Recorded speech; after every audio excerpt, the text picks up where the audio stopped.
Nesse vídeo nós vamos entender então como fazer a divisão de fração com fração, né? Uma vez que no dia a dia a gente não está acostumado a fazer esse tipo de divisão. Então a gente precisa pensar em alguma estratégia para resolver essa divisão. Provavelmente vocês já ouviram aí uma regrinha de como resolve, né? Então provavelmente vocês já ouviram falar assim, que tem que manter a primeira e multiplicar pelo inverso da segunda. E pronto. Só que da onde que isso vem, né? Da onde que veio isso? Da onde veio essa regra? Por que que faz assim?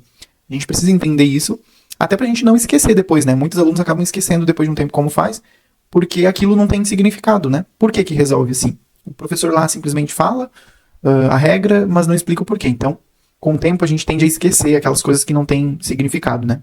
Então, pra gente entender essa divisão aqui, a gente só precisa de duas coisas. Só precisa lembrar de duas coisas que provavelmente todo mundo lembra, são coisas bem simples da matemática.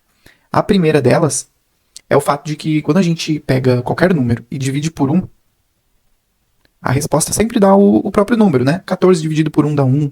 73 dividido por 1 dá 73. Opa, falei 1, né? 14 dividido por 1 dá 14. 73 dividido por 1 dá 73. Dá sempre o próprio número quando eu divido por 1, né?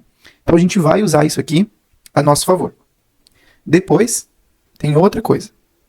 Sobre as frações, né? Quando eu tenho uma fração qualquer, eu posso multiplicar a parte de baixo por qualquer número. Por exemplo, 2. Eu posso multiplicar a parte de baixo por 2. Desde que eu multiplique a de cima também. Para que a gente tenha uma fração equivalente e não altere o número, né? Então, eu posso, numa fração, multiplicar embaixo por um número e em cima pelo mesmo número. Então, aqui a gente vai ter 8 sextos, né? Eu posso fazer isso. Então, pronto. Essas duas coisas aqui é o que a gente precisa saber para conseguir fazer a divisão. E como que a gente vai aplicar isso aqui na divisão? Essa divisão é uma divisão de fração. Eu tenho duas frações aqui. Eu estou dividindo 5 quartos por 2 terços. Eu estou dividindo por 2 terços. Se não fosse 2 terços, se fosse 1, seria muito bom, porque aí a resposta já estaria lá em cima, né? Porque quando eu divido por 1, a resposta já está em cima. Então a gente tem que pensar assim, como que eu posso transformar 2 terços em 1? Eu posso multiplicar esse 2 terços pelo inverso dele. Porque sempre que eu pego um número e multiplico pelo seu inverso, a resposta vai dar 1. Né? Então eu vou botar alguns exemplos aqui para a gente pensar. O número 5. O inverso do 5 é 1 quinto. 1 quinto vezes 5 dá 1. E isso com qualquer número. 3 vezes o inverso de 3, que é 1 terço, vai dar 1.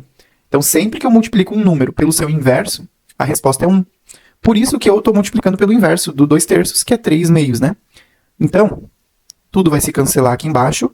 Agora sim eu tenho 1 na parte de baixo. Só que olha o que eu fiz, eu multipliquei a parte de baixo da fração por 3 meios. Eu não posso multiplicar só a parte de baixo. Se eu multiplicar a parte de baixo, eu tenho que multiplicar a parte de cima também. Por 3 meios, né? Como a parte de baixo já deu 1, eu não vou me preocupar mais com a parte de baixo. Então vai ficar 5 quartos vezes 3 meios. Lá em cima, no numerador, né? Multiplicação de fração é muito simples, é mais fácil ainda do que a soma, né? Então a gente pode só multiplicar em cima, a gente vai multiplicar em cima, né? 5 vezes 3, 15, e embaixo, 4 vezes 2, 8. Numerador com numerador e denominador com denominador. Então fica 15 sobre 8, né?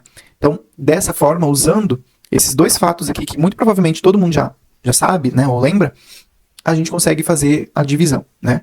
Porque no dia a dia a gente não faz, não está acostumado, né, com esse tipo de divisão. Mas em muitos conteúdos da matemática a gente vai ter que fazer esse cálculo, né, dentro de um problema, enfim. Então, naquele momento que aparecer uma divisão com duas frações, a gente vai lembrar disso e vai fazer o quê? Copiar a primeira e multiplicar pelo inverso da segunda. Então, fica... Opa, aqui é 3, né? Não inverti a segunda. 3 sobre 2. Então, vai ficar 15 sobre 8. Então, só relembrando. Mantém a primeira e multiplica pelo inverso da segunda.